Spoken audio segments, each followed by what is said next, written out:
Yeah, everyone rejected us on Patreon when we first launched. But we're like, well, we still are excited about this idea. You're the president and CTO of Patreon, overseeing platforms architecture, payment structure, user analytics, and product innovation. We put a lot of hard work to get to where Patreon is today, right? We send over $2 billion a year to creators now. We have over 300,000 creators making money on a monthly basis. How did it feel? Did it check those boxes for you, or it provided a different experience? It just felt like Patreon was this opportunity to allow the accessibility of pursuing your passion and being an artist. Everything was going well till the fires happened. And obviously, it was a big shock to the community. I want to say nobody saw it coming. I had already started establishing a life there, and I didn't suspect that this would be the outcome. On this journey, have you ever felt like giving up? Have you ever felt like really down where it was hard for you to pick yourself back up? It's an excuse in the sense that, well, what are you going to do about it? Or how are you recalibrating to where you're going next? That sort of relentlessness in some sense, I think, is important. Otherwise, you just never get there to a place that could potentially. How come when you're talking about these failures and challenges, you're so easygoing and you're so graceful about it? Yeah, this one's tricky. Sammy M, welcome. Thank you. Yep, it's great to be here. We are so excited to have you. I've been looking forward to this conversation, given what you have accomplished, the company that you're part of, and it's a platform that we personally use as well. And I just feel like we're going to cover very broad and different subjects, but I want to quickly give a little bit of an introduction on who you are. So you were born in Iowa City, lived in Pittsburgh, moved to Stanford, and that's where you went to college. And there you founded a few companies, AdWorld being one of them. And then you met your, at the time, roommate, now your co-founder, Jack. And then you guys started Patreon in 2013. That's right. And you've been running it ever since. You're the president and CTO of Patreon, overseeing the platform's architecture, payment structure, user analytics, and product innovation. I know you're a very creative individual. You're like, that's a pretty impressive lineup.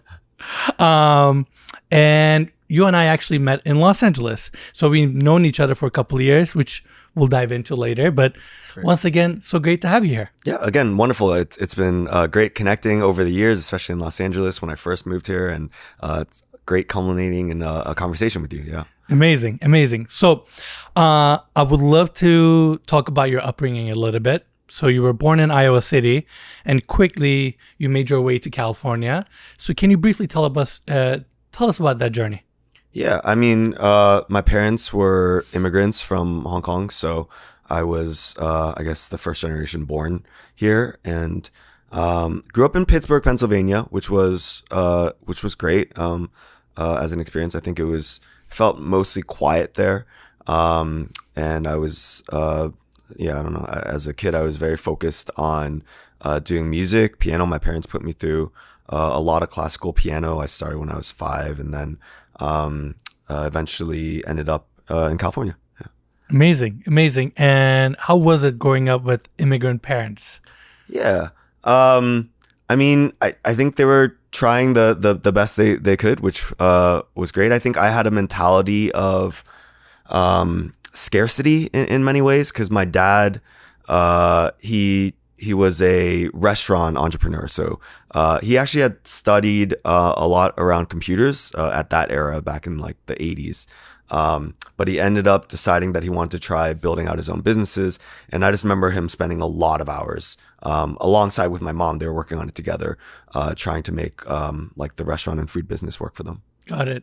And I'm assuming that focus on computers has influenced you because, based on our research, you've done a lot of coding. You have a computer science degree from Stanford.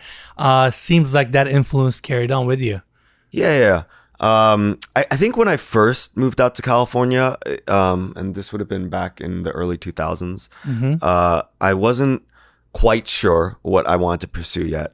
I think I had this mentality seeing that my dad had ended up doing his own thing. Like I wanted to eventually work on my own projects and my own ideas, but I didn't know if that path meant studying business, studying technology.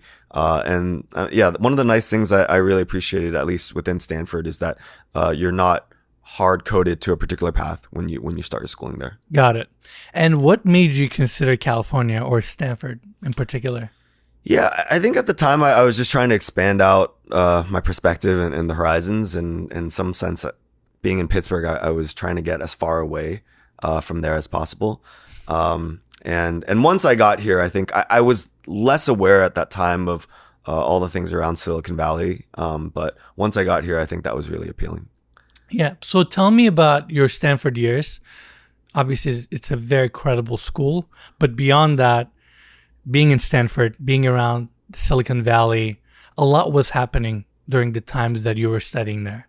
So I would love to kind of understand those years, the culture that you were immersed in. Sure, yeah.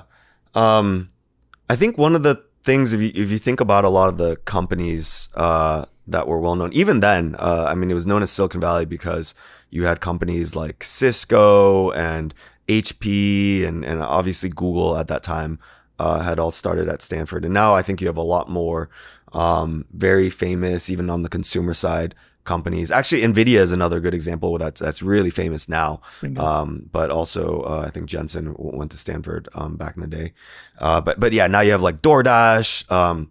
I worked across the table when Kevin was starting Instagram over in California. And I think there's just this energy that it's like a combination of like not needing permission to pursue the things that you believe are exciting, and also knowing that there's a whole like community of people that have succeeded prior to you, and it gives you a lot of confidence to at least try your shot.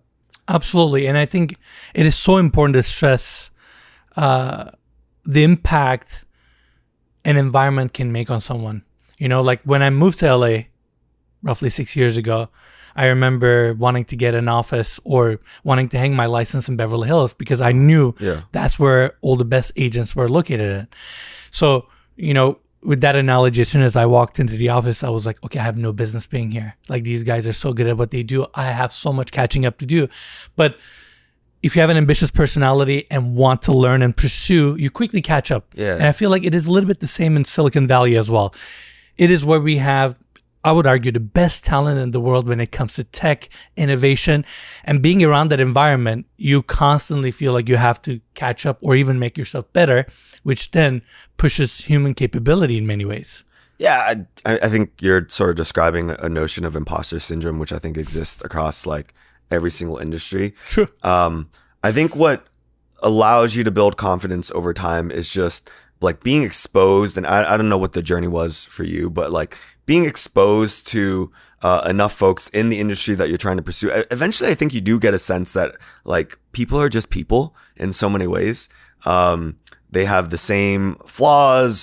They have the same sort of desires amongst one another. When you have conversations with them, they're very human. At least that's what I've discovered. And so I think sort of not having like a wall of separation from people who are successful or not. I actually think a lot of attribution, aside from the hard work and whatnot, it is coming down to luck and being in the right place at the right time with the right circumstance and folks. And so just taking that stress and pressure off, I think, is also it's helpful when you have to do a lot of hard work. Yeah. I know. I really appreciate that.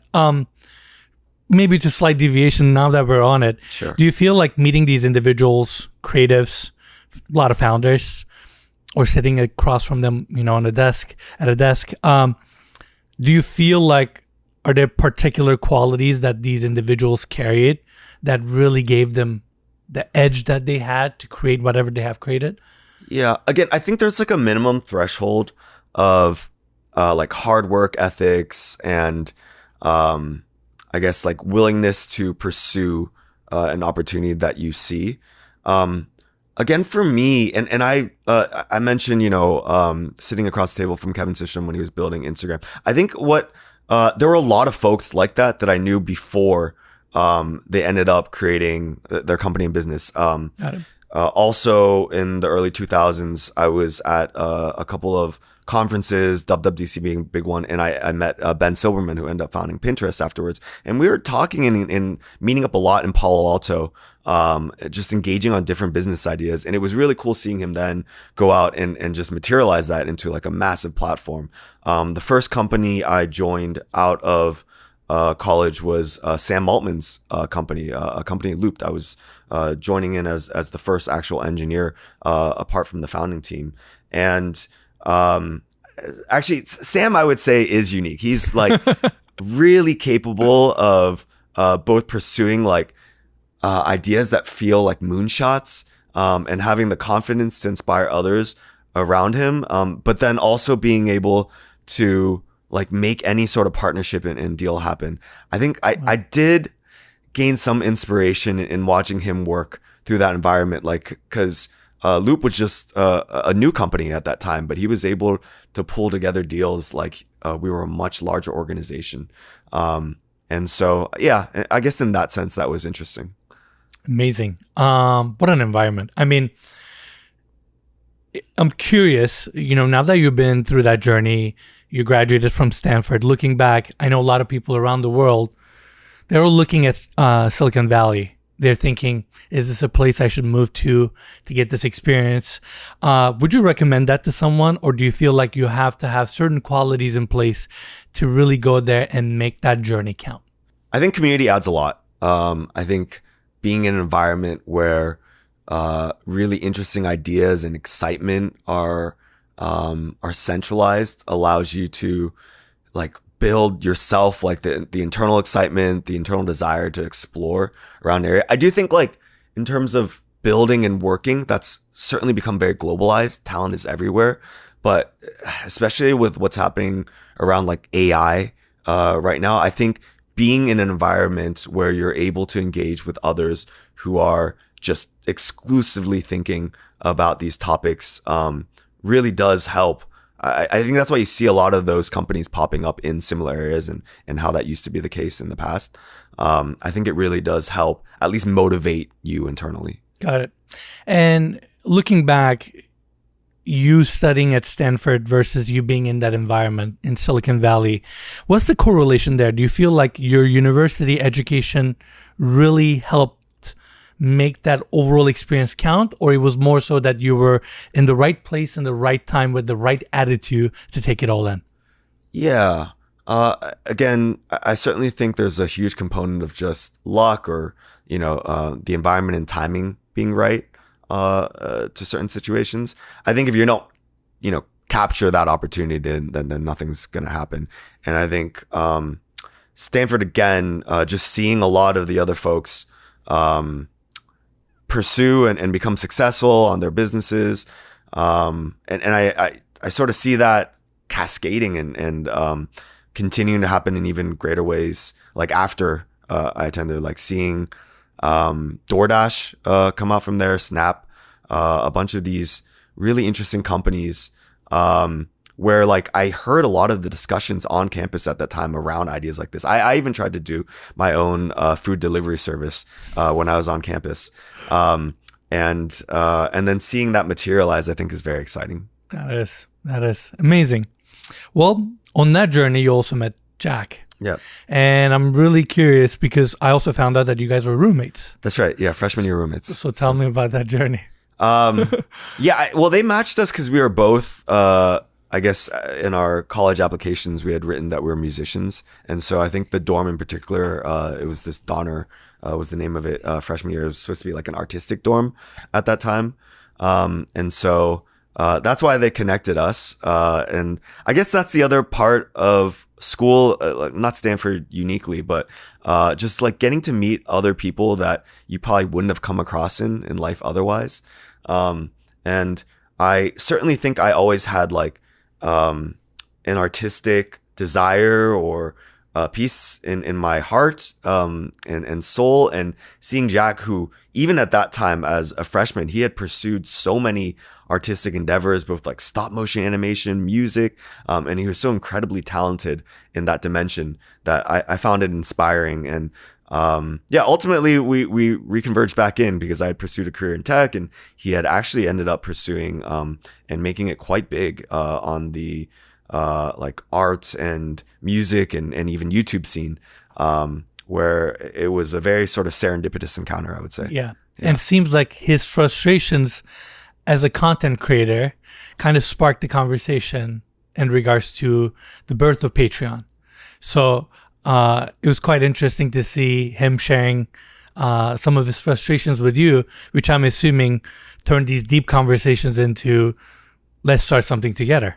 Yeah, I think it's interesting how we came together on the thinking here, because for sure, I think Jack had this really deep and clear insight around how there were these creators sort of commanding massive audiences and getting that level of engagement, but across many of these ad first attention oriented platforms, they would end up getting a paycheck of like a few $100s or something. And he felt like it wasn't commensurate with the value that they were providing. And then for me, like my whole pursuit around the artistic endeavors that I had, like growing up, was I mentioned I had done a lot of piano. Like I had started studying and I studied at Carnegie Mellon for like, you know, at that point it would have been over like 13 years of classical music. I played in Carnegie Hall in New York, and it was like really a thing that I think I pursued and cared about, but I could never see how I would translate that into making a living from my art or passion, especially given that I think the world of like classical piano, you either have to be like the absolute best, and there's just very few roles, and you don't get to necessarily see that as a career option.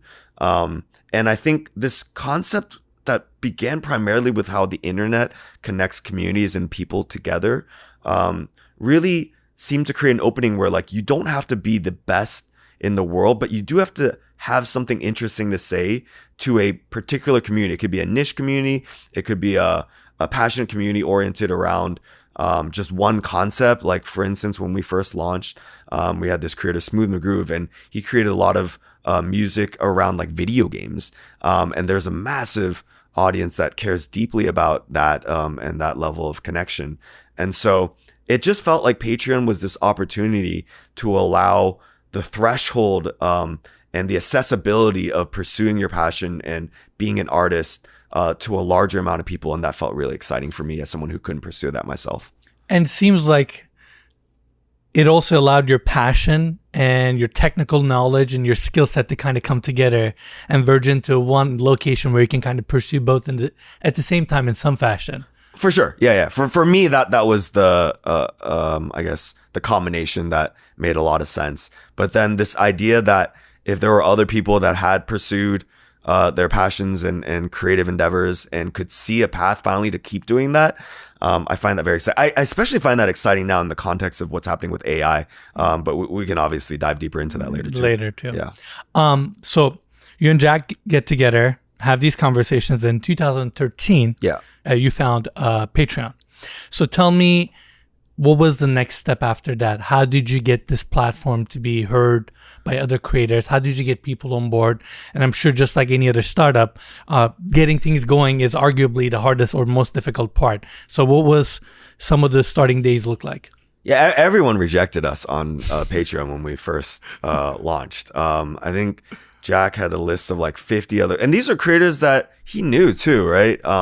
And we had this pitch that, hey, we really think the audience is going to pay you. And obviously there were other platforms like Kickstarter at the time where that was happening. But we felt like the idea of being able to build like a sustainable career and have recurring payments and subscriptions around a business, we felt that there is real energy around that, but no one agreed at that time. And so when we ended up launching in 2013, it was only Jack on our platform, and his roommates actually, but it was only Jack pushing it on the platform. And so everyone else rejected us. We're like, well, we still are excited about this idea. And then I think Jack released a YouTube video, to his credit, that I think really appealed in the sense that he had invested so much of his own personal money and energy on this music video, and he was hoping that this model would help make it work so that he could keep doing this in the future. I think he put himself in debt a significant amount during that time. And I think his audience, it resonated very strongly with him. And so one of the important things that we still carry through on Patreon, but at the time was required, was we just made it very transparent. We believe that this relationship with the creators and audience should be very clear. And so everyone saw how much money Jack was making per song that he was posting. And it was on the order of like several thousand at that time. And so I think others then saw on YouTube that there was this opportunity, and it became very organic after that people were like, well, I want to try this too. And then I think that started a movement at that time around more sustainability in like, you know, paying creators and artists. Amazing. I mean, that organic aspect is very important. That means the creators then got on board, really believed in it, or saw the potential truly rather than being pitched, right? And I also believe that when founders truly believe in their product and invest in it, there's a level of trust that comes with that. So I have a feeling when Jack really believed in it and told the story, and also backed his company by showcasing his work there, I think that kind of sealed the deal for everyone. And he's a very passionate individual. I watched a couple of his interviews, and he really believes in what he pursues, and he's very genuine about it, and it comes across. I think that authenticity is important on anything you pursue. Otherwise, there's like too many hurdles along the way that make it difficult to get past. I mean, that was just on the creator side. All the investors also rejected us initially. We ended up fundraising from people that had some more experience working with like the music and creative industry, which was Freestyle Capital at the time. Got it. But you know, we went to a lot of institutional traditional investors who did not see like a massive opportunity with what we were doing. Got it.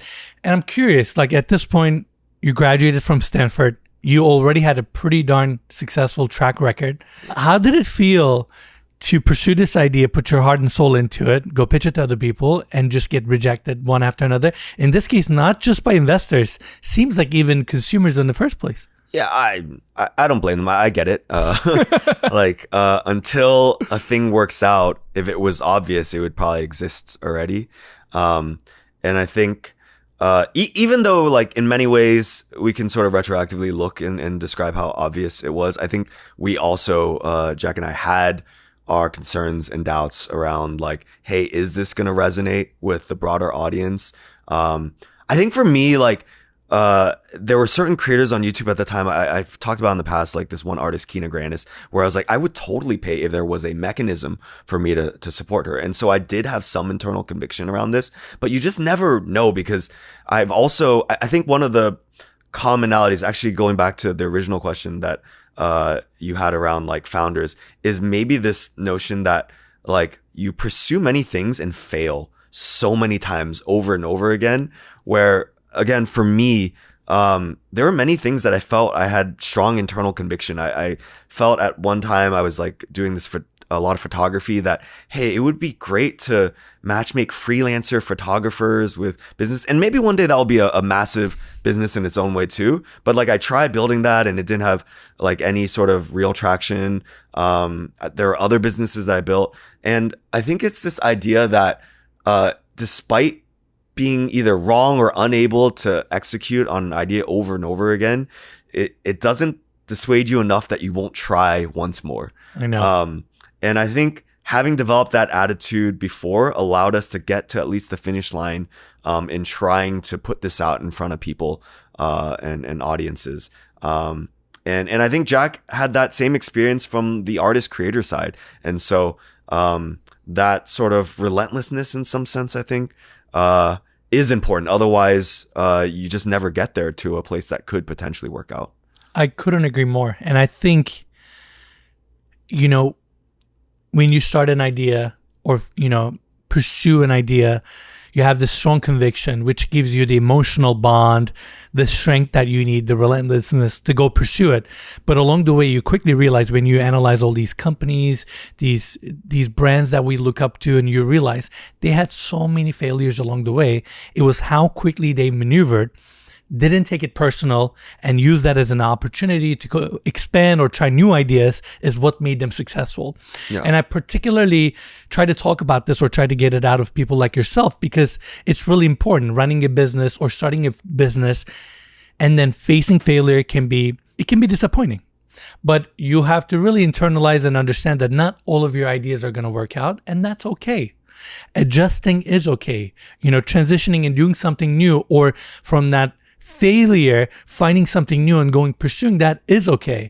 And you realize Nikes of the world had went through dozens of turmoils and difficulties and challenges, and so many times they got close to bankruptcy. But then you look at it and you go, wow, that's Nike sitting right in front of me. What an iconic brand. And you realize a lot of these companies or ideas can come pretty close to failure or face devastating failure along the way. Yeah, I think you nailed this important kernel of like, what is the takeaway you have from every failure? And so I think maybe that's what's interesting about the common path for many founders, if not most founders, in having failures is you end up, and this was true for me too, you end up building a foundation that you can keep building more off of later. And for me, there's certainly many things around mentality and learnings, but there was also literally the code base that I had that I kept repurposing. I have a couple examples that you can see, like early versions of things that I built.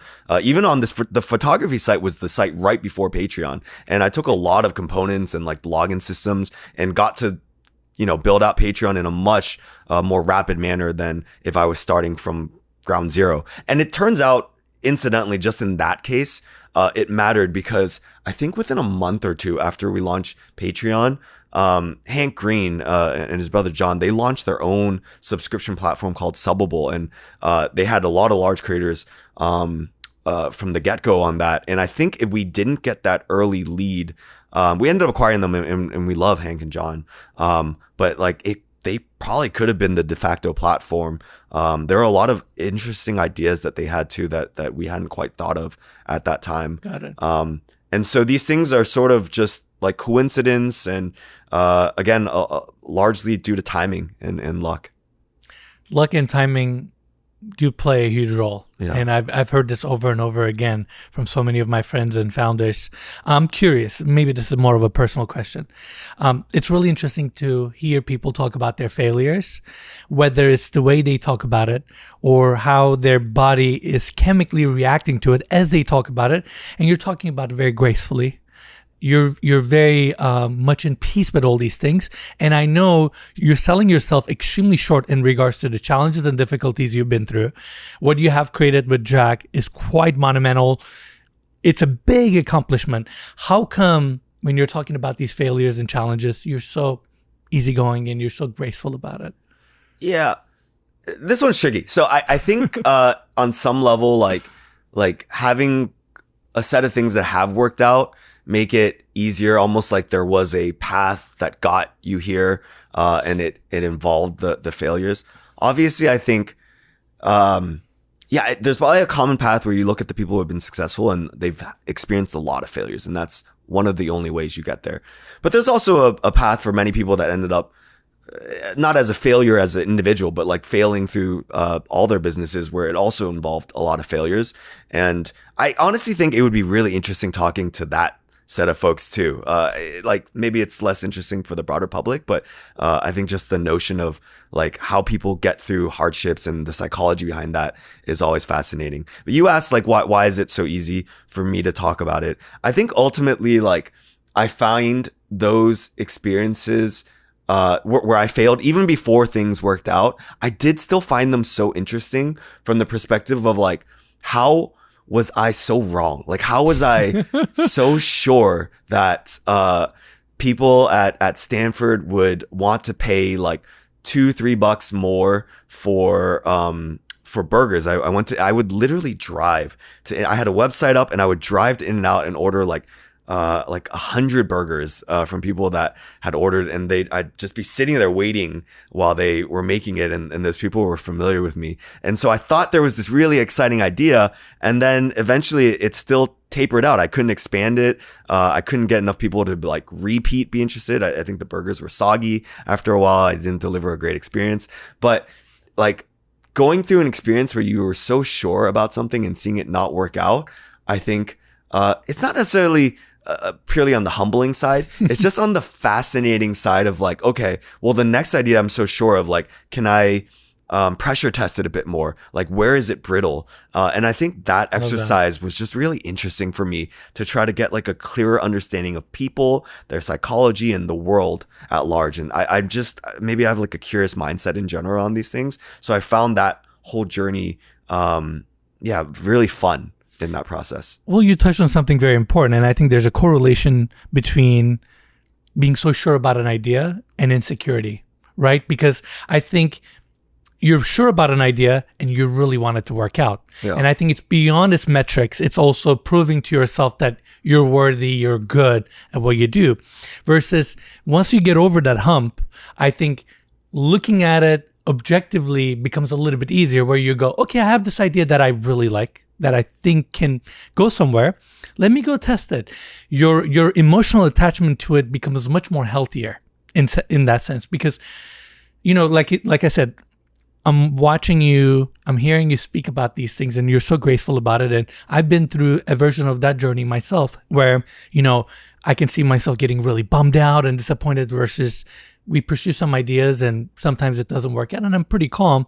And I think I've over time matured enough to detach myself and maybe not correlate my self-worth and my insecurities to that idea.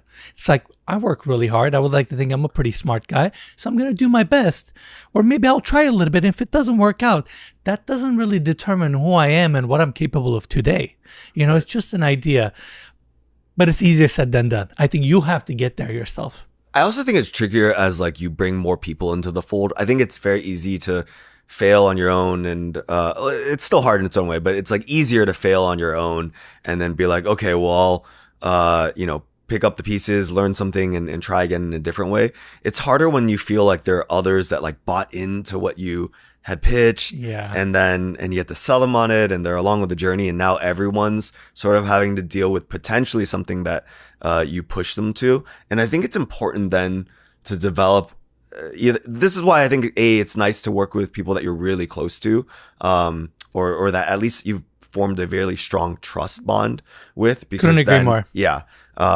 You guys can weather these sort of hardships together. But then I think also when you're working with larger and larger groups, if you can facilitate like a culture where it's okay to experiment, try, because you went through that yourself and like fail, and that's absolutely okay because that's just part of the journey. I think that becomes more and more important. Otherwise, people also lose faith in you when you push them towards journeys that don't work out. And that's just a given. Again, like you can have very strong conviction about things, but due to like how the world changes, what people desired when I was in college and what made a lot of sense for me no longer is applicable at all today, largely. And that's just how things are. So like also being like adaptable and not being stuck in a particular mentality where you're comfortable failing and learning from it, I think is all very important. Of course. And like looking at Patreon and like being in the industry myself, it is so challenging to create a technology company, scale it up to a global level, and then be closely looking out to see how the world is changing and shifting, and adapt a big, massive infrastructure like that to facilitate that at all times and not fail and be always ahead of the curve. That's easier said than done. A lot of people can form an opinion very easily about a platform or somebody. Oh, they're not doing this right or wrong. Well, they're driving a massive ship. It's not like tomorrow they can just steer 90 degrees and shift. They have a corporate structure, they have employees, they have infrastructure, they have other customers that they're satisfying their needs. So along the way, keeping everything nimble, operating, staying ahead of the curve, it can be very bearing. Yeah, that's very kind of you. I always sense that you and I love this, like try to take on this perspective of like deep empathy to try to understand like why you go online, like people just spew hate, like why is this happening? You're so stupid. I could do it a lot better. And maybe that's the case actually in a lot of times. I don't know, right? Like we all just pursue the path that we are capable of for ourselves. I do think on this note, like the other mentality that I try to push for, at least myself, and again, like culturally, I think is important, is there are always reasons that are pushing back on you and creating hardships and setbacks. And you don't want to take on the pure attitude that it's just excuses when you see that. But I do think like it's an excuse in the sense that, well, what are you going to do about it? And so I think if it feels like there's all this governance and slow things holding you back and too many problems at an organization that you started and created, well, I mean, you created all those things too. And so like, what is it different between your organization, other ones that are able to act more agilely and nimbly now? Is it the structure of how you set up your meetings? Is it inefficiency around that? Is it the structure around how you've put together stakeholders and projects? I mean, there are always questions I think worth diving into, where you can look at it like, hey, things are not working out that well right now. Maybe this is the failure, and what is the takeaway that I, as an individual that probably caused this, can now improve on this situation. Yeah. I want to take a quick break and tell you about our brand, Nuar. We created Nuar to take the creativity and learning from our YouTube journey and express it in a new way. You see, video making can feel limiting. That's where Nuar became our creative outlet to share that experience with you in a more tangible form. And our first candle is Tangerine Vetiver. It opens with the lively brightness of tangerine, softened by orange blossom. Oud adds depth, while Vetiver brings that earthy, floral layer.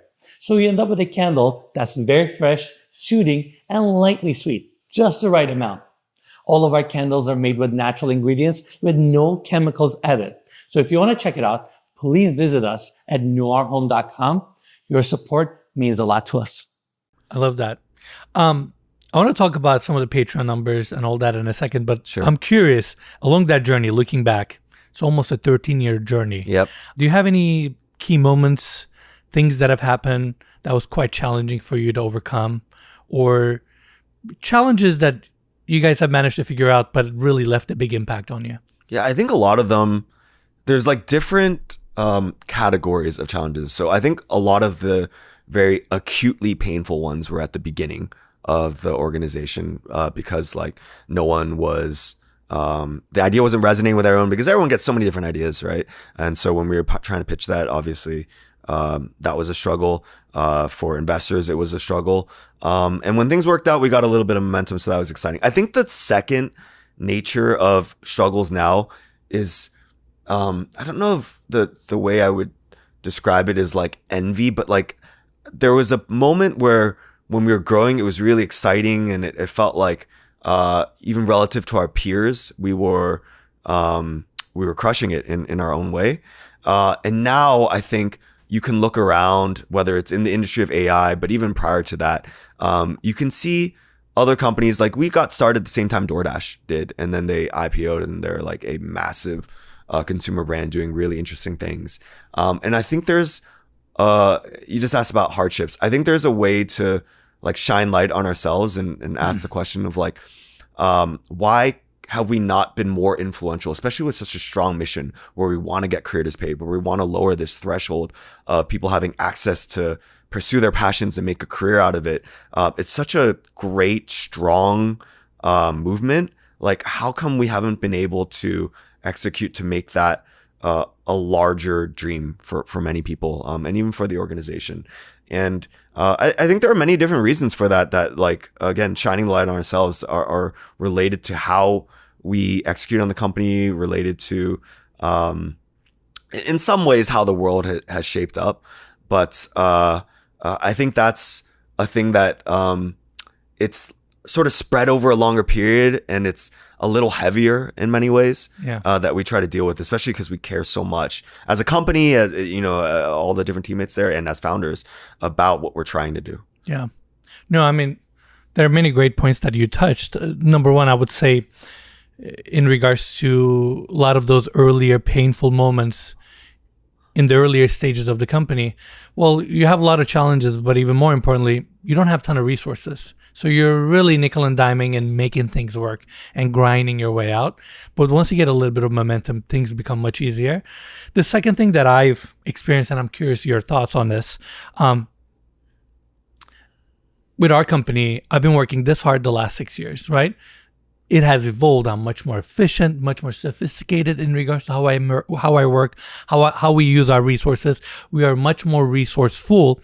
But one of the important things that I found personally about being able to push through difficulties is when you have momentum, when you have results coming in, challenges, difficulties, those late hours become much easier to bear. But as you're grinding and things are just not working out, or even if it's for a certain period of time, the pain feels much stronger. Even though you can subjectively pull yourself out of your shoes and look and go, you're doing great things. You're making so much progress here and here and here. But when the world and the universe is just not giving you the results that maybe you're hoping for, or maybe your expectations are a little bit high, it tends to be a little bit more painful. Or at least that's what I have experienced, and I'm curious. Yeah. There's a platitude, I think, many in Silicon Valley. One of them is like growth solves all problems. And in that sense, like, it is true. I think you can have a lot of issues, but if everyone feels that they're winning in the organization, it becomes a great motivating, unifying factor. I think also, and like what we've tried to do, and I think it's just over time, it means less and less. Like we certainly feel very blessed and fortunate, and that we put a lot of hard work to get to where Patreon is today, right? And we can look at numbers and say like, we send over 2 billion a year to creators now. And so that feels good, incredible in many ways, right? And it's certainly a thing that we can be proud of in some sense. But then similarly, we look at like paths that we have to choose in the organization, and in some sense, I'll use OnlyFans as an example. Like they have some public numbers where they exceed 6-7 billion in total funds sent out to their set of creators at one point. And there's a lot of different ways to look at this. I think we certainly, in many ways, are okay with the fact that the nature of the platform we wanted to build, there were certain things that we knew we wanted to exclude from it.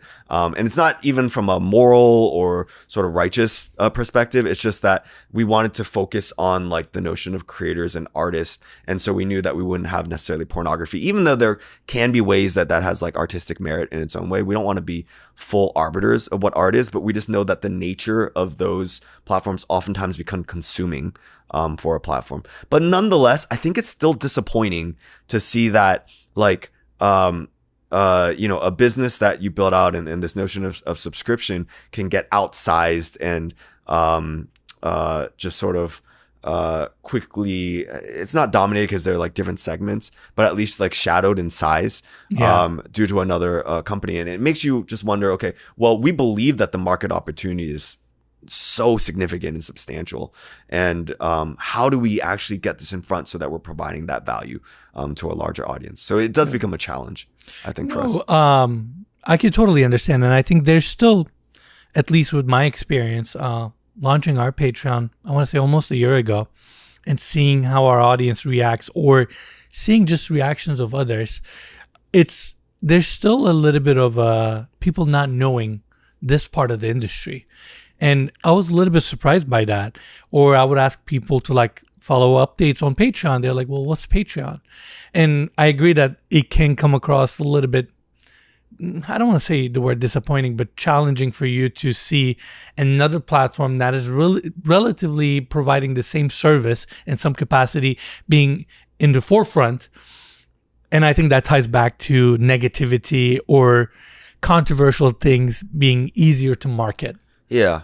And I think for us then, taking that, whether it's like disappointment or whatnot, for us, it's like channeling that into the arc of where we believe the next phase is going to go. I think traditionally, Patreon is, and it will continue to be our mission to get money and support and direct funding to creators. But what we've discovered along the way, that many other platforms facilitate too, is that we want to differentiate on is this facilitation of like human connection. And again, I think in the context of AI, that's particularly important. But it's this notion that like people are just hardwired to care about other people. And so the idea that when you're giving money to someone, especially, it shows like a real level of care and dedication and deep interest in that particular creator. And so we want to build out more and more of that sort of value generation, whether it's in things that'd be interesting for you, like helping facilitate real-time events where humans can come together, and being able to build out more ways for, again, authentic interactions, even online. Absolutely. Yeah. You know, it's funny. I'm going to give you a really interesting piece of feedback in regards to my journey on Patreon and like what I've experienced so far, or some of the things that that really impacted me. And one of them is, you know, we've never pursued a platform like Patreon prior to starting with you guys. And it was interesting. It was a learning curve. You know, what can we offer? What kind of value can we give? We have a really interesting business to begin with. Like, we're known to give access to some of the most exclusive assets and provide these cinematic, and I would like to call it immersive experiences through our videos. And, you know, we provided some behind the scenes videos, engaged the community, but more so we've done a couple in-person events. It's the approach of like, you take what you have in your life for granted. And, you know, I gave access to some of the designer and developer friends of mine in that in-person events. And I could not believe the impact that has made on people. The amount of messages I've gotten back from a 20 people event, and it's not even like I had hundreds of people saying how incredible it was to tour a home and then talk to the person and see them answer questions openly, vividly in front of them about the product that they have produced. I was like, oh wow, there's an insane need for people lack these immersive tactile experiences. They want to show up at a site. They wanna feel it, you know? Which is why I've told Andy, our CEO, I'm like, Andy, I know we're busy. I know we're trying to make 40 videos, now a podcast channel, amongst many other things, but we gotta carve out time and open up our resources in person. And it's not that we're holding that back. As you know, in person becomes a little bit more challenging. Yeah. You know, next thing that I'm pretty sure Andy ran by you, the idea of like, we have this, in fact, I have this suit right behind me. We traveled from Spain to New York on a container ship over 11 days. Oh, wow. And we documented the entire journey. And we put together a 2-hour documentary that I can confidently say our best work yet. And in fact, recently in Turkey with the company that we shot the video with, we did a premiere and I literally had the C-suite of the company sitting right next to me, 50, 60-year-old man crying at the end of the video. And everybody's like, this was such a lovely event. It was so interesting to watch your video in this big screen and be there, hear why you created a video like this with your team. And I'm like, we got to do a version of it in LA. Yeah. It is so not profitable. It is so not financially feasible. But I was like, you know what? Kind of like where Patreon started this journey. It's like we started this thing believing that people deserve access. People should have access to these things. We should be the advocate that opens these doors. I'm like, even if we got to lose money, let's do an event. Let's get a dope venue. Let's get people excited about making videos again, especially in a town like LA. And let's share that experience with people. Let's set an intentionality of like, we post a video on YouTube and in a way, and sorry, I'm getting on a tangent on the subject matter. But I was like, let's give people a chance to understand and value video making, right? It's not just like we want to do a premiere. Let's get people to get a chance to sit in a movie theater together and be like, oh my God, if they came here to watch this, we might have, like, maybe people will meet each other, which they do. Now my Patreon members go to open houses together on Sundays. Yeah. Because it dawned on me, I'm like, of course, if they're coming to meet developers, these people love houses. These people love talking about houses. Of course, now they met each other. But long story short, I couldn't agree more that people want to meet. And unfortunately, the world we live, the screens are owning us. All of our attention, all of our engagement is going there. And I'm like, we got to break this pattern. We got to make people realize that they're humans. They like touching, smelling things. And we as content creators have the power to engage that notion. Yeah. Well, and I think communities like to come together around like a unique concept, because then that even expresses like their personal individuality through like, hey, we uniquely like this together. And I think you and your product offers like a very premium view into these things that most people don't have access to. Even myself personally, when you invited me to that one open house where was it RD's house? Yes, exactly. Yes. It was so beautiful. And then first of all, even getting access to like look through a home like that right after its construction. But then on top of that, being able to meet, like you said, like the creator and architect of that and getting that perspective, that's not an experience I've ever been able to have before. And so being able to be connected to you and others through experiences like that, I think are very memorable moments and do feel very like a lot of value in there. Absolutely. It's very powerful. And to expand on what Sam just said,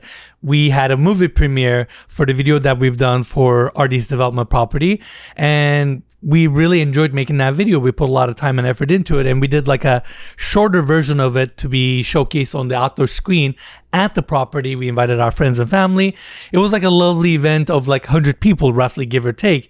And that was also like the spark of these, like, we should do more movie premieres. And it's not to glorify us, it's to celebrate what we do with others and for the things that we're working on. It's like, you know, again, getting on that container and traveling from Spain to New York, I thought these people are moving the world. It's such a monumental thing that they do. No one talks about them. When I looked up on YouTube, I couldn't believe that there wasn't one documentary of someone showing what's like to travel and cross the Atlantic or the Pacific Ocean. Like, because people don't want to do that. No one wants to sit and document a whole thing, and they don't have access to that. So that's what's great about being able to have this sort of like overlap and connection. Exactly. So be able to provide that. Yeah. And like, I feel like in many ways, like, the conclusion that I came to, the immersiveness, the fan interaction, so to speak, made me realize, I'm like, oh, Patreon has an opportunity to maybe make it easier or give platform to creators to engage more in-person events. And that could be the next front, I feel like, because that's what I want to use Patreon for. You know, maybe it's just a digital platform that we communicate this message through, but maybe there's an opportunity. And it's not to say I have this idea, but I can see Patreon helping creators engage more in-person interactions. Yeah, I think the core of our company has actually always been around this idea of like authentic human connection. That's why people were initially supporting creators and artists. I think it's why going forward, even as there's more and more content on the internet, even if a lot of this content ends up being like AI generated, people still care about the narratives and the stories about other real human beings. There's just something very inherently personal and human about caring about other humans. And so whether that's having communities come together or creators facilitating ways for people to interact authentically, I think that's where we're trying to lean in on. It feels these days like there are things that you've heard about, like the loneliness epidemic, where people are just by themselves consuming content and doom scrolling and all of that. And now even you see things where like people talk about how algorithmically you could be following and telling a platform or company that you care about these individuals, but they're instead going to decide for you what you're going to have more engagement and interest in.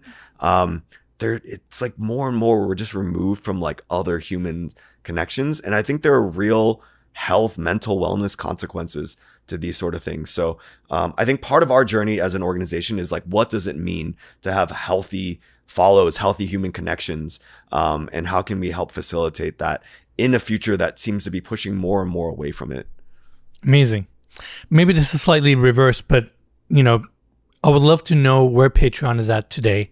How many consumers, how many content creators they're on the platform. Can you give us some numbers so we can understand the scale? Sure. Yeah, I mentioned how we're sending over 2 billion annually to creators. We have about 300,000. We have over 300,000 creators making money on a monthly basis and are active today. And then we also have a pretty large, again, I mentioned like trying to facilitate human connections. We have over 15 million monthly active folks coming through and engaging with our platform in some manner. But we want to obviously expand that and make it more interesting and value generating as an organization. And so those are where we stand today. I think what we hope to do is facilitate more and more. We launched a product around free memberships recently where like you can get to know a creator, you can get to start interacting with them on Patreon. We want to offer more ways to discover creators. Which we utilize as well. Great. Yeah. And we want to be able to, so like the next time you do facilitate an event or a live event and you want to like sell tickets or just make others aware of that, to have that be discovered out to those, 15, 17 million people that come through the site monthly. And I think that's the direction that we'll be pushing towards. Amazing. Maybe this is out of my personal curiosity, but obviously big companies like yours, they're a lot of times formed or supported through multiple rounds of fundraising.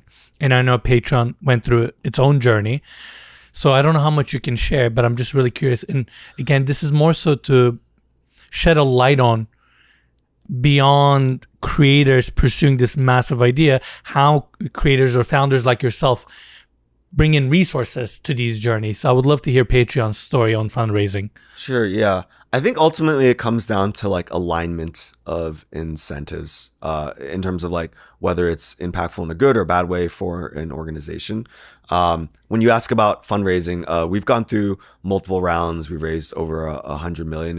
And in some sense, that was necessary for us because we want to build out a team and be able to provide for them and their salaries as we were building out towards the future that we sort of envisioned as an organization.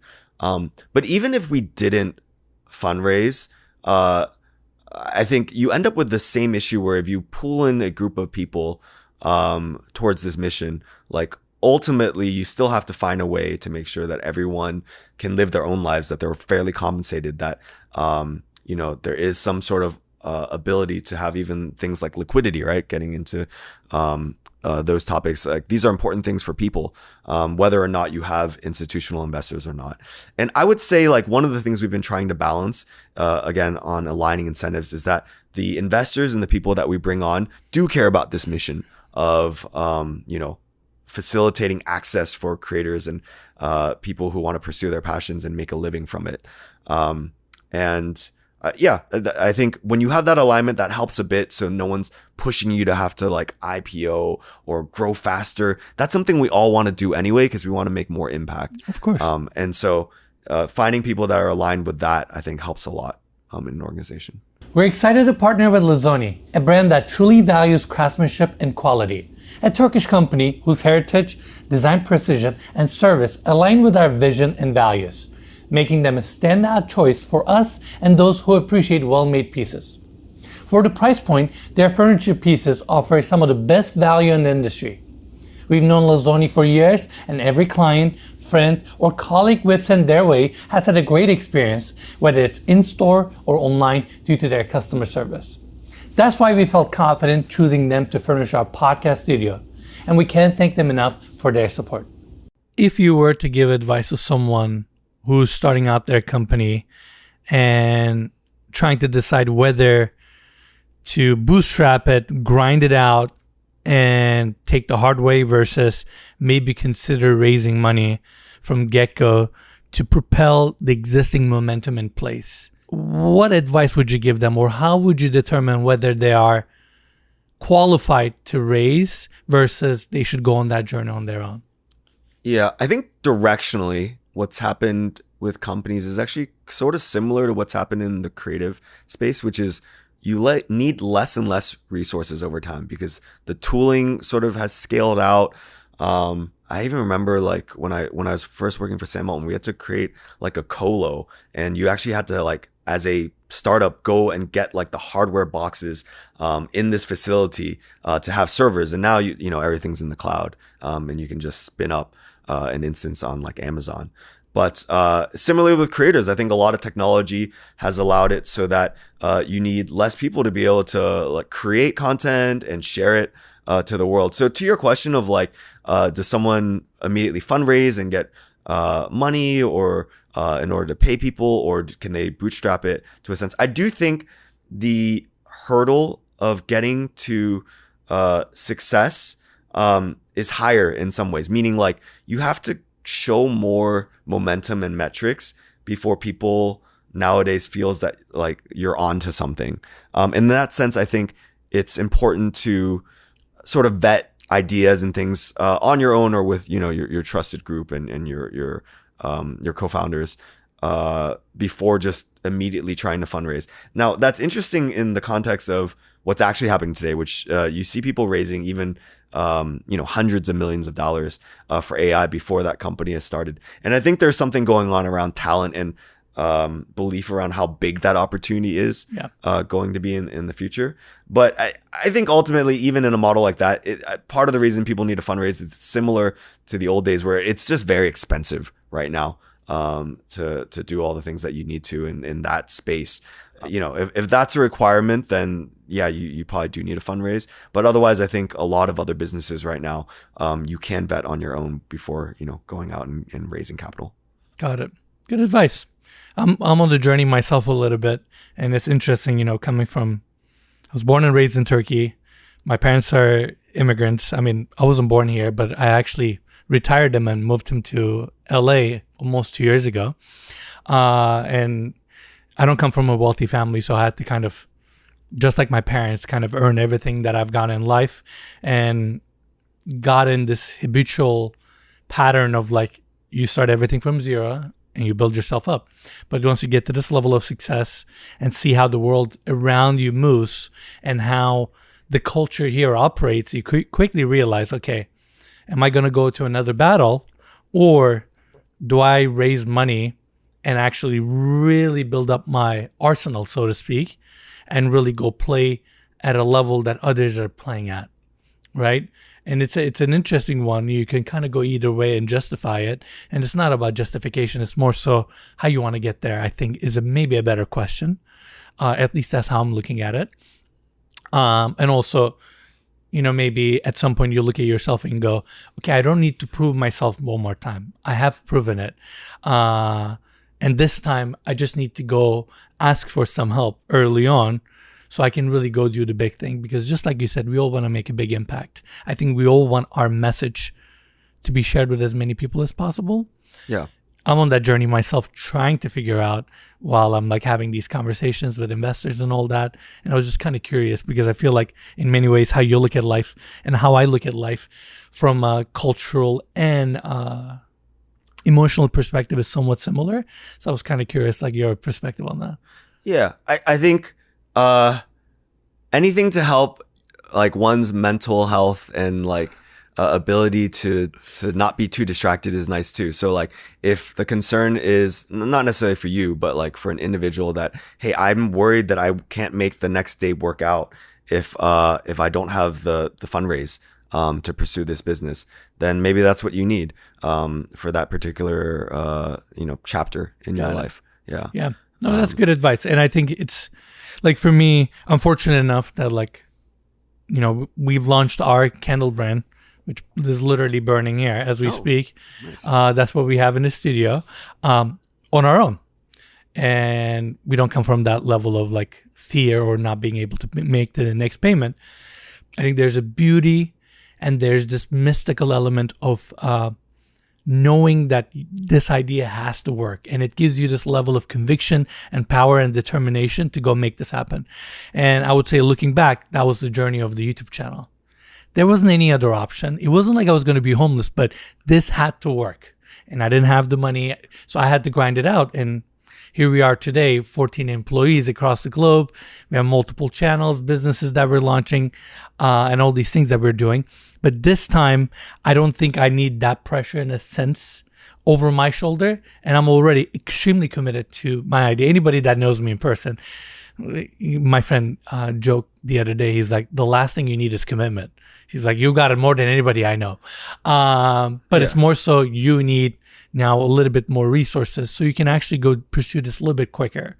Well, I would say, like, the next day after all the money comes in from the bank, you still have to do all the same problems. Yeah, and everything. So in that sense, it's like, for many and most companies, like, it doesn't change how necessary it is to make things happen and to solve the problem and to ultimately provide value to the world in order for a thing to work out. That's why there are many companies that raise so much money, but they end up going nowhere still, right? Because the money doesn't necessarily change the fact of, like, you still have to figure out what that thing. Now, it might give you a longer timeline. It might give you access to some more resources. Yeah.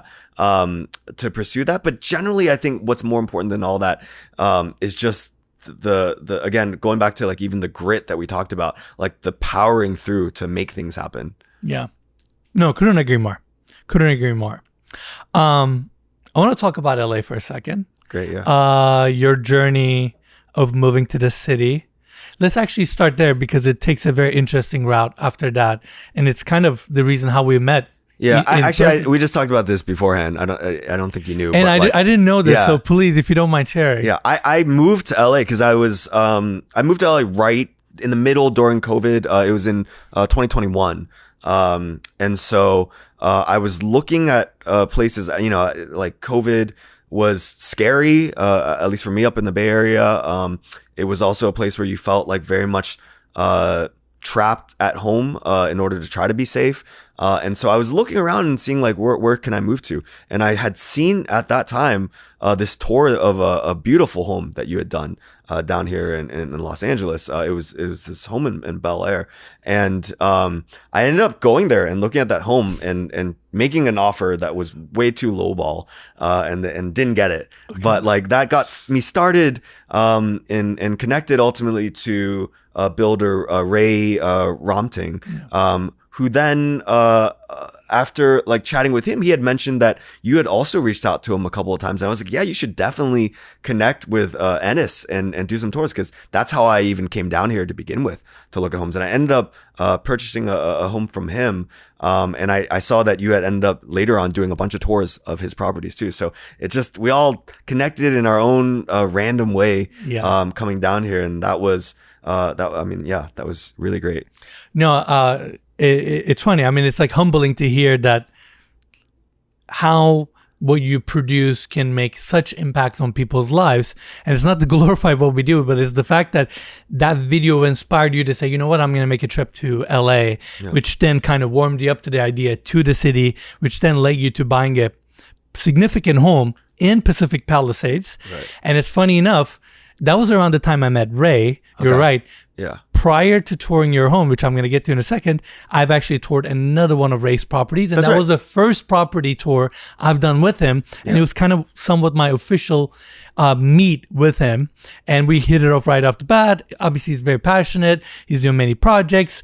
And we were in the same circle. So it was pretty quick for him and I to kind of bond and have a lot of mutual respect to each other, which then, funny enough, he mentioned me about this property in Pacific Palisades, and he said, look at us. This property has sold, but the owner is okay with you doing a tour. Just keep it private, maybe not mention the address, and kind of respect the boundaries, which then led me to meeting you. Which was, so I would love to hear your side of the story, because I didn't know who you were prior to that. Yeah. And he's like, yeah, Sam is the owner, which then I later found out that you were the co-founder of Sam and like, all this stuff. Yeah. Well, like I said, I think even before you toured Ray's, because I looked at that home too, the one in Brentwood, I think is the one you're talking about with Ray. Yeah. Because that was part of the process around like, hey, this is what the home will look like. Because when I bought Ray's home in the Palisades, it wasn't finished yet. So I had to sort of visualize it. And then that Brentwood home really sort of like helped with that too. But that's one where it was like, I'm talking to this guy Enes, and like, should I do these like videos? I don't typically open that up. And I'm like, you absolutely should. And so ultimately that I also felt really great when he was like, yeah, and should tour and check out your place too, like once you get it into a more finished state. And I was like, oh yeah, of course, that's the reason why I moved down here to begin with. And so it was really exciting meeting you again, just as I expected. It was like very respectful. It was cool. You brought a kid over, I think, at that time too. And so even the messaging was really solid at that time. No, I appreciate it. And we'll like put up some of the shots of the video, but the video is still live. Yeah. It's on our second channel. But we had this kid that, we met this kid's dad on one of the flights that we were on, and he's like telling us how big of a fan his kid was and all that. And Mikey, at the time, he was like, dude, we should invite them to one of our shoots. Yeah. And sure enough, around that time, your property tour was happening. And again, you were very kind to say, look, it's not for sale anymore, but please go ahead and tour it. And we were like, maybe we should invite him. And I believe we ran it by you and Ray. Both of you were like, oh, please. Like, that's a great cause or great idea. Long story short, we ended up touring the home, and that's how I met you. And you were clearly very passionate about the home. I can tell, I get a chance to meet a lot of homeowners, a lot of individuals, and people acquire such significant assets for various reasons, right? Some people just see it as like another thing that they need to have in their life. Some people just have like a impulsive thought and they bought these extravagant homes, or some people really devote or like really cherish this investment. And I feel like you were one of those individuals like really cherished the property.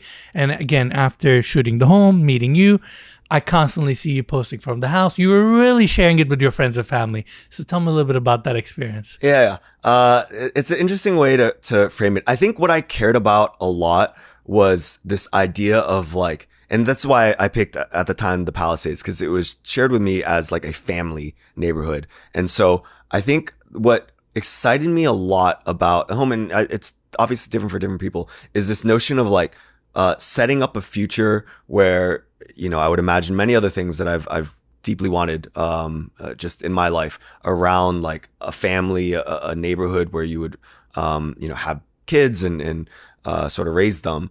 And what I quickly found also after moving to LA was there's just very strong desire to form communities. This is true in many cities, but I think in Los Angeles in particular, there's so much diversity of what people are doing that there's this just deep interest and desire to connect together and meet others. And so I ended up getting quickly plugged into various communities, and then found out that it was sort of fun to host events too.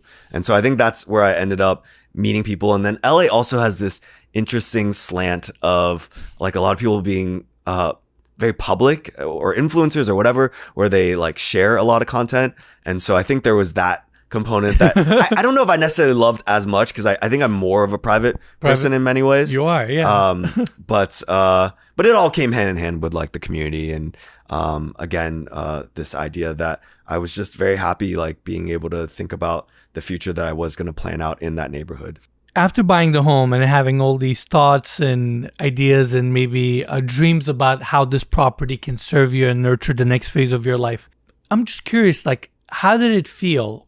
Did it check those boxes for you, or it provided a different experience? Especially, it's not just a home, right? Like, you're in Los Angeles. You're absolutely right about Pacific Palisades being more on the family-oriented side of this town. Yeah. But you still had a very modern, very architectural and view property where it's a house to entertain. So I'm really curious how it facilitated your life on that aspect.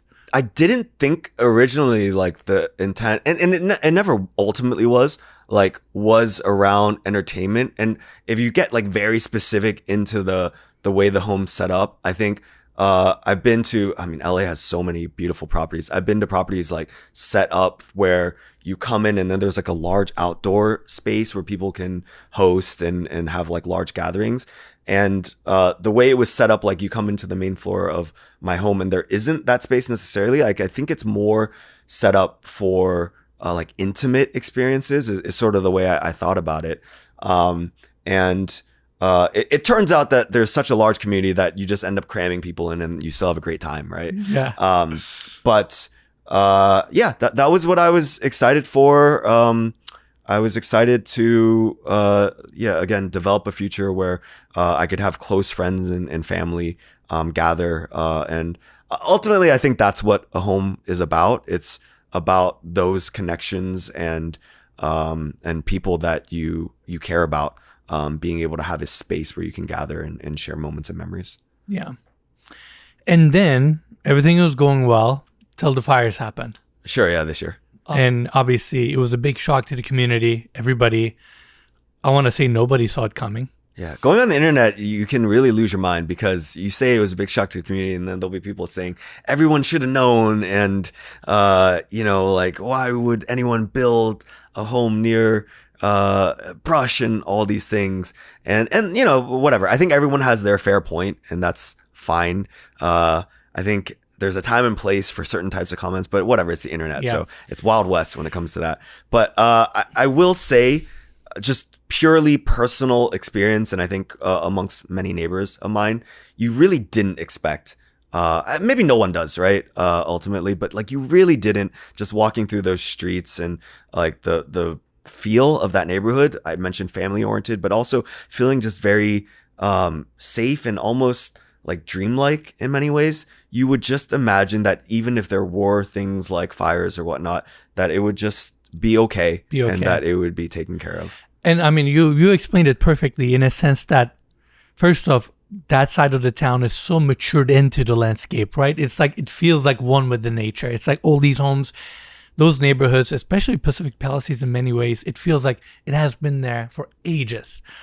And I think given that it's Los Angeles, given that it's this dreamy, progressive city, in your mind, there's just a safe notion of like, even if were to be a fire, somehow it will get resolved. Maybe a few homes, but that it will quietly get under control. And I don't think nobody expected for this fire to go that wild and have such significant impact on the community. Yeah, I don't know about the extreme of nobody or whatnot. Like, certainly, I think there are people very prepared for it. I'm just saying personally, like, and you could argue, like, there were signals for me too. So I bought the home, and this is actually the first, like family homes that I ever purchased. And I just assume you'll figure things out along the way. But one of the things that happened after I purchased home was I could not get home insurance on it. I had a whole couple of people like looking for it for me, and then I also myself was trying to find it, and like that should have been a signal. I mean, it was a signal in some sense that like at least insurance companies were noticing something there. But I figured maybe eventually it would work itself out, or maybe insurance companies would maybe mature into a place where then there would be an offering. And you couldn't get a fire insurance or other insurance? I couldn't get any insurance on the Really? I think it's the same thing, at least when we were looking for property insurance. Got it. On it. Then at that point, right, you either say that you should have figured all this out before you bought the home, or at that point after you bought it and you can't, you go, okay, well, I could sell it. I mean, I could certainly have sold my home, but then I had already started establishing a life there, and I really liked that. And so I think you end up in these situations that, again, for me, I didn't suspect that, this would be the outcome. But it's also, again, like we talked about failures early in life. Look, this was hard, but I try to look at a situation and be like, well, it's not just looking for silver linings, but what is going to happen next? Like, you can just live in the past on these things, or you can look and say, well, now I get to spend more time with family. And now, I've moved in with my mom over in Nevada, and there are many things that you still have a lot of autonomy and choice over in life. Actually, everything that you choose is by definition something you have choice over. And so I focus on that and try to figure out, how I can still continue pursuing the things that are important to me. When you walk into a truly remarkable space, there's something you feel before you notice the details. It's the art. That's what Pop Fine Art delivers. They partner with world-renowned galleries to source blue-chip works from the most celebrated artists. But Pop Fine Art is more than just acquisition. They're a full-service fine art staging company, curating one-of-a-kind collections to elevate luxury properties around the world. Whether it's a penthouse in New York, a villa in Miami, they do it all. And we know this firsthand. When we set out to design our podcast studio, we wanted to reflect the same level of artistry and storytelling that inspires our work, just like the George Condo piece behind me that they have provided us. Pop Fine Art graciously stepped in, selecting incredible pieces that don't just decorate the room, they bring it to life. So if you want to find out more information, visit popfineart.com. Amazing. I mean, I don't want to dig too deep into it, but it's such a significant experience. If you don't mind me asking, I want to ask you a couple more questions about it. I like this. It's even cathartic in some ways for me. I've done this before, like in terms of like therapy with talking about friends for it, so it's fine. I mean, I figured it's been really weird for me because it's like it has affected so many people around me, and I don't even know how to go about it. A couple of my friends totally lost their home. Couple are going through the process of repairing it. Like their home survived but had significant damage. Can you talk to me about that night where you're leaving the home, it's getting serious? How was that overall experience, and how quickly it got out of hand where basically your home caught on fire and burnt? Yeah, I can send you some of the video footage because I was watching the fire in the morning and it was far that way and it looked like the winds were blowing like down towards the Malibu side, which ultimately it did too. Yeah. Where I was like, oh, that's really bad and unfortunate, but it doesn't look like at all like it's coming towards this direction where I was up like past the village, right, in the Palisades. And I actually left early just out of a precaution of safety. I think a lot of people in the neighborhood did, thinking that maybe they'll block off some roads for a day and then I'll come back. So I didn't pack anything either. I never imagined actually, that it would come over and it would take, my home. Even then, even after watching it for a few hours, on that side, where it started. So yeah, ultimately, I think me and a couple of neighbors, we were watching the footage on our security cameras because they kept that going until like 5 p.m., even though I had probably left by like 1:30 or 2.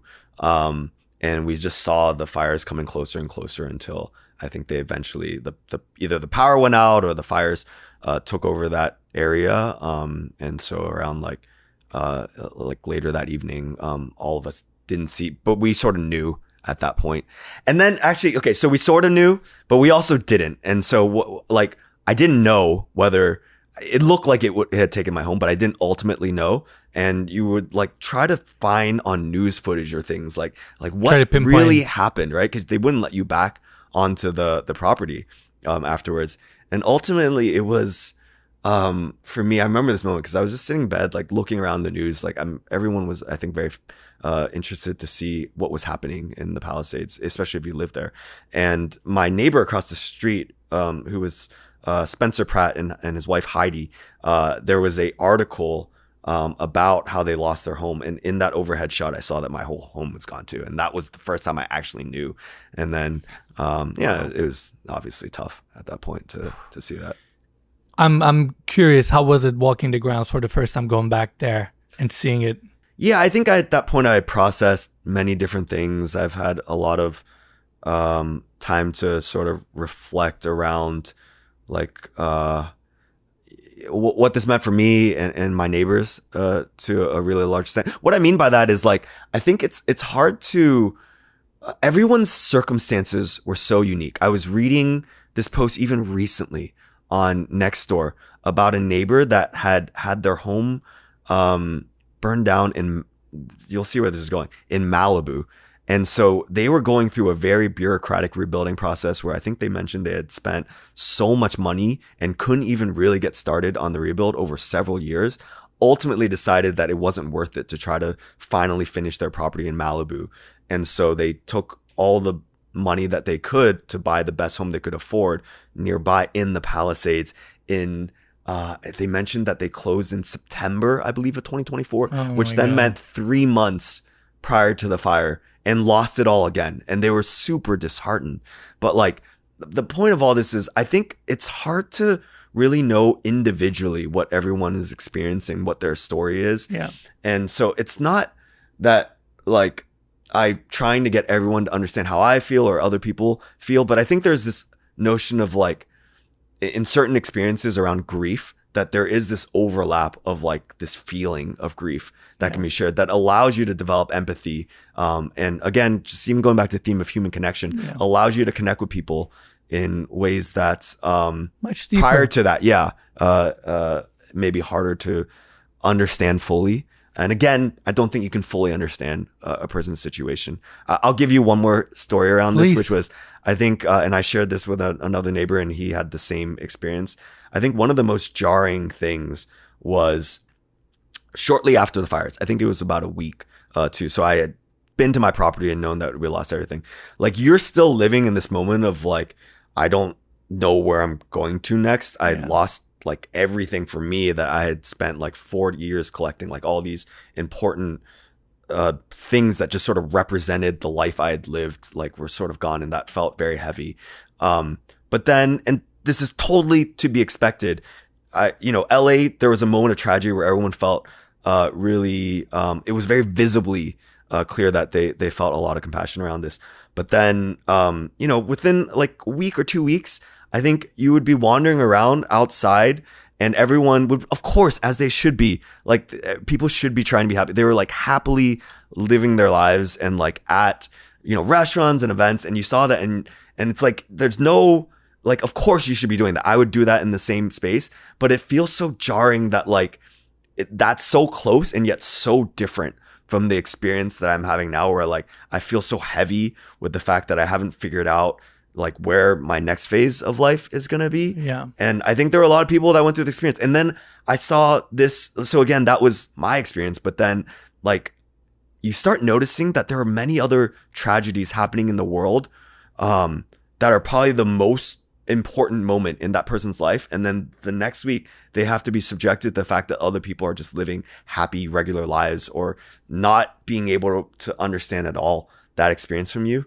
And you start realizing that like the world, it's beautiful in its own complex way, but like you should never just assume like you know what the footsteps of another person are walking through an experience. So that was just very powerful for me, I think. No, I mean, you expressed it beautifully. And I think it's like, even though we may not seek this empathy, but it feels good at that point of grief and sadness and the things you're going through to be at least maybe heard, or someone to be there to at least share the pain a little bit. And it is quite difficult to swallow the fact that life is going to go on and you have to cope with this pain or the suffering that you're going through. And it almost puts you in a worse spot to expect to see that empathy from others. Well, I don't need anyone to feel bad about my, and I'm blessed in many ways. So again, even uniquely for me, like there's no desire for that sense. What I guess I'm trying to call out is like, I think it's important to put the effort to try to get to know someone and empathize and just sort of try to understand them more. And we see less and less of that in today's world through the interactions that we're able to have, especially online. And so that's again why I think it connects very well to this idea of human connection. How do we be authentic as humans? And I just think it's so important given that people have such vastly different experiences of life together. Couldn't agree more. And I can tell this event has truly impacted you beyond the grief, the suffering you went through. I can tell it has shifted or made you, I don't even want to say reconsider, but change the idea of what a home is or where you're going next. How did it impacted your, I would like to at least believe that life happens for us, not against us. Sure. But it's in moments like this where it feels very difficult to accept that. It's so painful. I'm curious, what are you taking out of it, or how are you recalibrating to where you're going next? Yeah, I actually similarly share a perspective that life is purposeful. I know that's not everyone has to agree to that. That's fine. But I think for me, I shared many of the takeaways I had, but one of them certainly I think has to do with like the permanence of things. I think there's especially when you're younger, which is no longer true for me, but like there's this desire that things that you establish or that you collect, like they're going to exist forever. Or you even though that doesn't make any sense rationally, like will exist forever in the things you do. Like everyone's sort of the main character in their own life in some ways. And I think here, for better or for worse, like I've taken on a perspective that the things I thought would at least last through my lifetime that I could always reflect back on, can go away, to whatever reason. And even memories, go away over time, even for myself. And I think, there are many cliche things to take out of it, but I still think the focus on them, even if they are cliche, is very impactful and important. And so it's this idea of just like appreciating the moment and pursuing and living, in like, platitudes. I want to be like hesitant and cautious around, but I do think living in the present is important. Obviously planning things also matter, but I certainly feel now like, there were things that I had saved for a moment that never came, right? I had gifts of like these beautiful, wines, that friends and family gave that I had held that made it even more valuable over 10 years. And I was waiting for a moment that I never knew what that moment would be to open it. And then I'm never going to have that moment. Right. Yeah.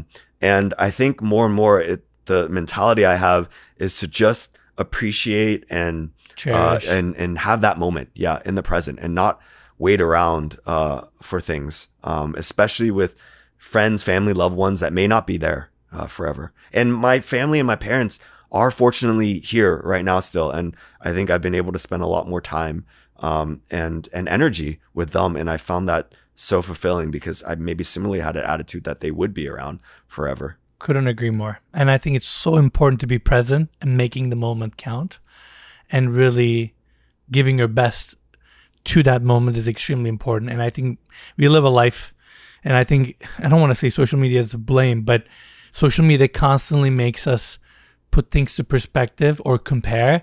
It's more so, I think it's so important to be grateful and live the moment and honor it and cherish it and know that it will never exist again. So the best thing you can do is really live it. With that said, I was thinking about it because I share your pain losing your home. I've been in it. I shot it, and there's a beautiful video that will hopefully live forever so people can cherish it. And I also asked our team to go to our server and pull all the footage from your home. So I really appreciate that. You at least have some visuals of it. You know, maybe one day you want to show it to someone. It has every single clip of your home that we shot. Oh, that's so kind, Enes.